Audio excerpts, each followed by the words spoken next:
So I'm going to set up this little story, and just imagine that I am telling you this story with an Irish accent. Really use your imagination, okay? So Muldoon lived alone in the Irish countryside with only a pet dog for company. And unfortunately, one day the dog died, and Muldoon went to the parish priest and asked, "Father, my dog is dead. Could you be saying a mass for the poor creature?" And Father Patrick replied, "I'm afraid not. We cannot have services for an animal in the church. But there is a Unity Church down the lane, and there's no telling what they believe. Maybe they'll do something for the creature." Muldoon said, "I'll go right away, Father. Do you think $5,000 is enough to donate to them for the service?" And Father Patrick exclaimed, "Sweet Mary, Mother of Jesus, why didn't you tell me the dog was Catholic?"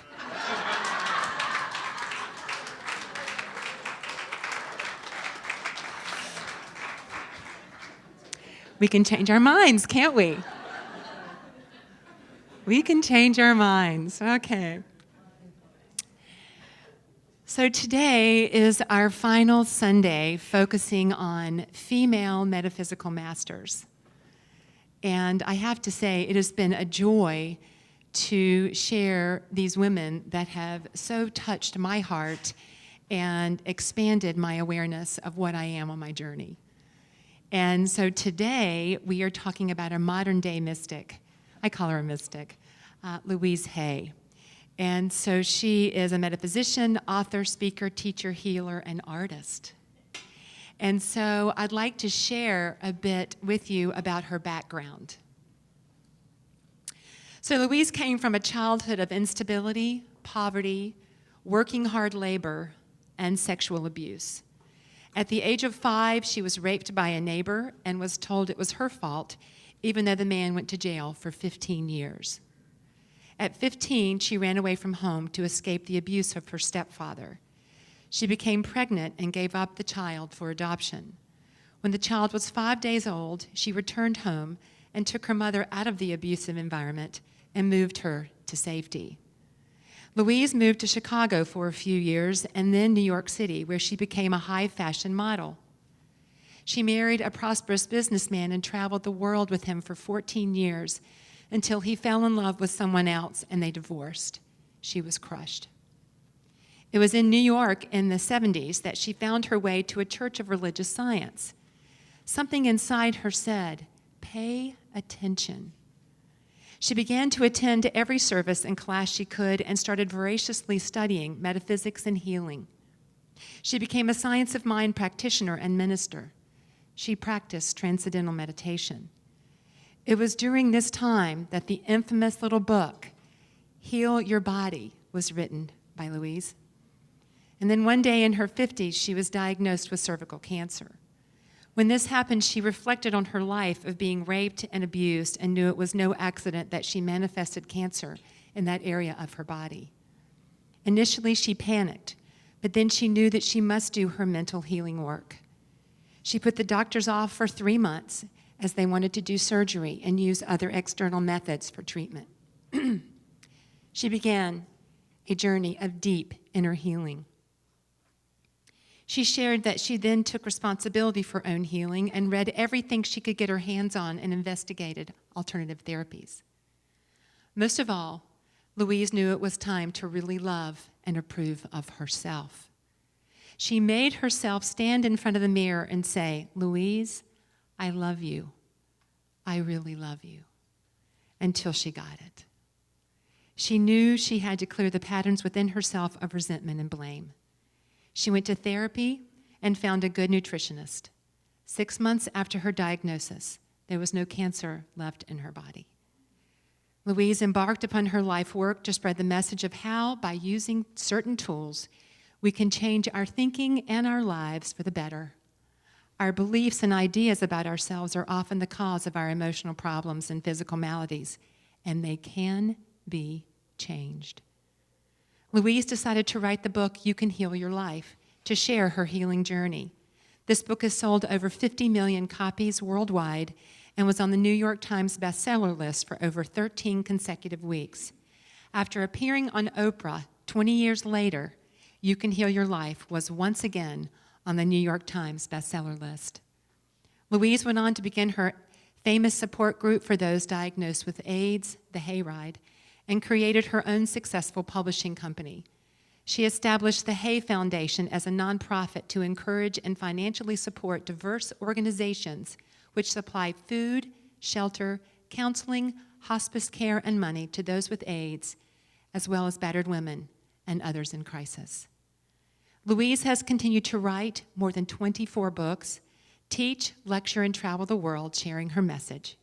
Through her healing techniques and positive philosophy, millions have learned to create more of what they want in their lives, more wellness in their bodies, minds, and spirits. At the age of 89, she continues to model living life with vibrancy, joy, wisdom, and love from practicing these principles. Wow. I know, don't you want to, I know you just want to clap, don't you? It's like, yeah, that's so great. What a life, what a journey. And so what I wanted to share with you today are just some of her basic tenets of her philosophy. And I don't have a lot of stories, so I purposely did that just to invite you as I share these principles that you just look at your own story. I just invite you just to open to your own story this morning. So Louise maintains that we are each responsible for our life experience, the best and the worst. And she believes that every thought we think is creating our future. She says, what we give, we get back. Any of this sound familiar? We create our experiences through the thoughts that we think, the feelings that we feel, the beliefs that we believe, the words that we speak. And what we believe about ourselves and about life becomes true for us. Our subconscious mind accepts whatever we choose to believe about ourselves and about life. And there are unlimited choices we can make. The tricky part is, she says, is when we start to look at our life experience and we don't like what we see, that we often will blame others for our experience. We'll either blame another person or we'll blame a situation for our experience. And then we become victims. And we start to give our power out here. Yeah. We start to give our power out here. And that's when we lose our own power. Because we can look at our lives and we can point to things that are not working. Wow, my body is not the way I want it to be. My relationships maybe are not on track the way I want them to be. My finances aren't what I want them to be. My life overall is just really not as joyful as I want it to be. So what Louise would say to this is that we can't keep looking out there for someone or something else to fix it, that we alone can heal our lives. And the beautiful thing is, we can. We are not doomed to a predictable future. We are not stuck. We can move out of the old into the new. We can. So what I'm going to invite you to join me in right now is I've taken my message today from the book, You Can Heal Your Life, and I want to show you the beautiful gift copy. And there are other copies, we have several copies in the bookstore. And so what she does throughout her teaching in the book is she will add to supplement what she's speaking about. To me, it's what I call an affirmative prayer, just a series of affirmations. In unity, that's how we pray, isn't it? So I would like for you, in light of we are not doomed, we are not stuck, and we can move out of the old into the new, let's ground that with a prayer. Say, will you join me? Just close your eyes and take in these words. Allow these words to be your words. In the infinity of life where I am, all is perfect, whole, and complete. And yet life is ever changing. There is no beginning and no end, only a constant cycling and recycling of substance and experiences. Life is never stuck or static or stale, for each moment is ever new and fresh. I am one with the very power that created me, and this power has given me the power to create my own circumstances. I rejoice in the knowledge that I have the power of my own mind to use in any way I choose. Every moment of life is a new beginning point as we move from the old. This moment is a new point of beginning for me right here and right now. All is well in my world. So just breathe into that. Okay, you can open your eyes when you're ready. This moment is a new point of beginning right here and right now. Our point of power is always in this present moment. Folks, the past is done. It is over. And everything we have experienced in our lives has been created from thoughts we have held in the past. And what we have right now is this present moment that we can make another choice. Louise says that what is important is what you are choosing to think and believe and say right now. Because the words that we think and speak and believe will create our future. So, okay, right now, pause and turn within and look at your thoughts. What are you thinking right now? Just check in.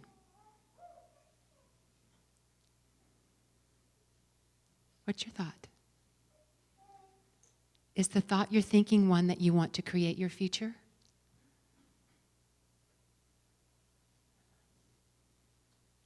So this is just a powerful exercise for you to do with yourself, just periodically throughout the day. Check in with your thoughts. What are you thinking? Is the thought that you're thinking in that moment a thought that you want to create your future? Yeah. Because, we can refuse to think certain thoughts. And the point that she used to land this point is, how often do we refuse to think positive thoughts about ourselves? Yes, we can refuse to think certain thoughts, folks. We can choose to not think negative thoughts. Instead, we can choose positive thoughts. We can absolutely refuse. And one thing she wants us to know, that in all of her years of working with people, the core belief that she has noticed is epidemic in our culture is, I'm not good enough. I am not good enough. And what comes with that is I don't do enough and I don't deserve. I see some of you shaking your heads. So just check in with your own story. See if this is a fit for you. And when we reflect upon this for ourselves, what standard are we measuring our enoughness by, and by whom? Whose standard of enoughness are we trying to meet?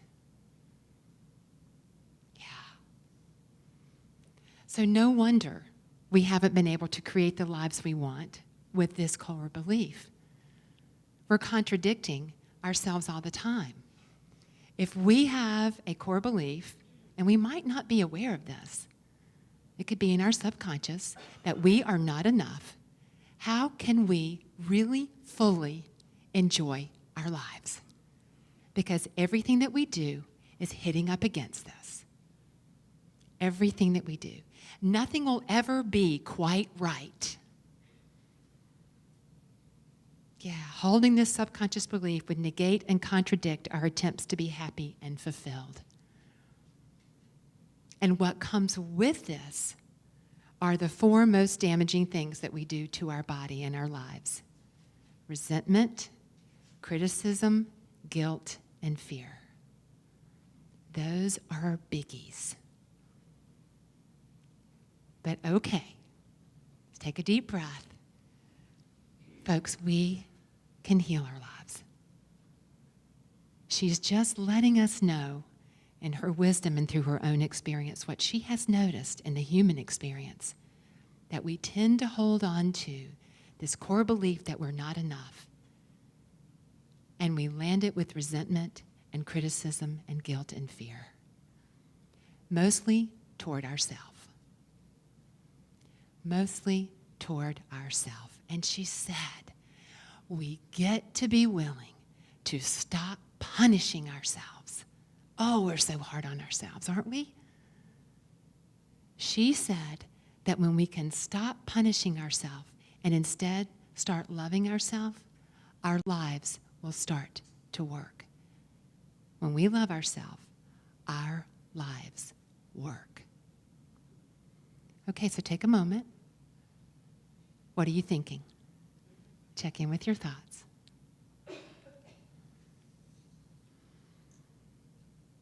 All right. So this week, I just invite you to keep checking in with your thoughts.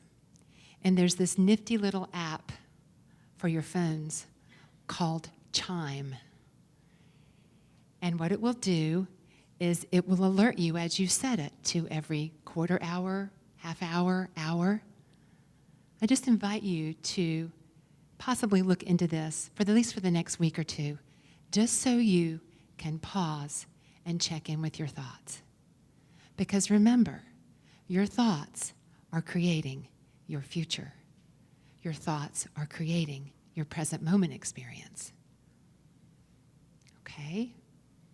And so she asked us this question: how willing are we to do our mental and subconscious house cleaning? How willing are we? Are we willing? Do we see the value? Because she invites us to take this on and to ask for support from people in your life that love you. And here we are. And so I invite you to possibly think about purchasing this book.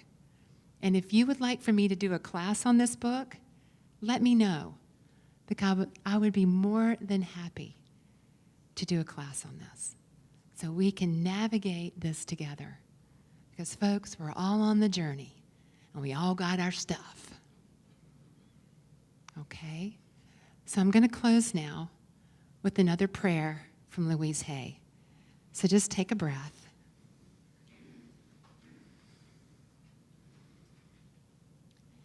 Allow these words to be your words.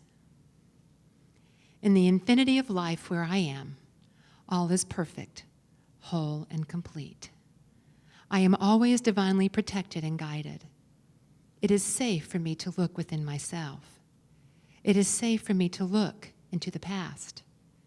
It is safe for me to enlarge my viewpoint of life. I am far more than my personality, past, present, and future. I now choose to rise above my personality problems, to recognize the magnificence of my being. I am totally willing to learn to love myself. All is well in my world. Let's take a deep breath. And let's now speak an affirmation together. In the infinity of life where I am, all is perfect, whole, and complete. I release the past and love myself into this beautiful now moment. All is well in my world. Yeah, how does that feel? Good? Okay.